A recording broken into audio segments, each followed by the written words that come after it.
Princess Diana, tragic new details of her final days emerged 20 years later. With the 20-year anniversary of Princess Diana's tragic death just a matter of days away, falling on Thursday, August 31, now more than ever, the 36-year-old is being celebrated and remembered.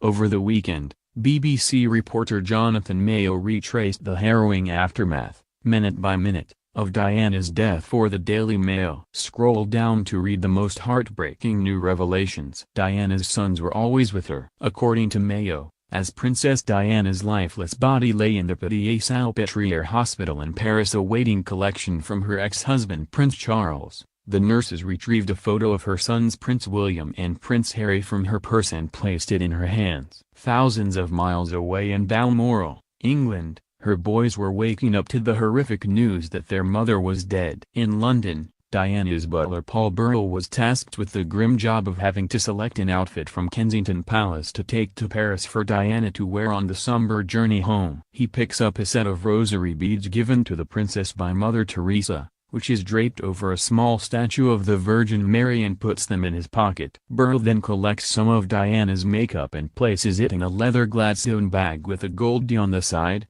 Mayo wrote. Burrell selected a wool, black, three-quarter cocktail dress and a pair of black shoes for his late boss. When he arrived at the hospital, he asked the nurses to place the sacred rosary beads in Diana's spare hand, the other held a photo of her beloved boys.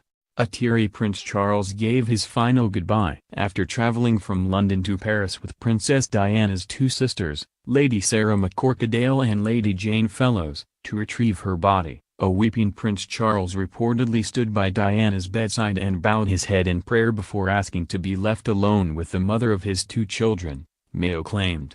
"He has been crying and looks a changed man," the report noted of a heartbroken Charles. When the hospital spokesperson Thierry Miras offered that Charles could leave the hospital via a helicopter from the rooftop, he was resolute in his answer. "No, she arrived by car, so she will leave by car. There are people who love her waiting outside," he said. But the heir to the throne became flustered when he realized Diana was missing one of her earrings, which had fallen out in the wrecked car. "She can't go without her second earring," he protested. A royal escort of cars then took Diana to the airport, to be brought home to England on the Royal Squadron aircraft of the RAF. One last tribute from William and Harry. Meanwhile, in a new documentary called Diana, The Day Britain Cried, which is narrated by Kate Winslet, royal florist Lisa Webb revealed the touching way a then 15-year-old Prince William and 12-year-old Prince Harry helped farewell their mother. The enormous arrangement of white roses and lilies which sat on top of Diana's coffin,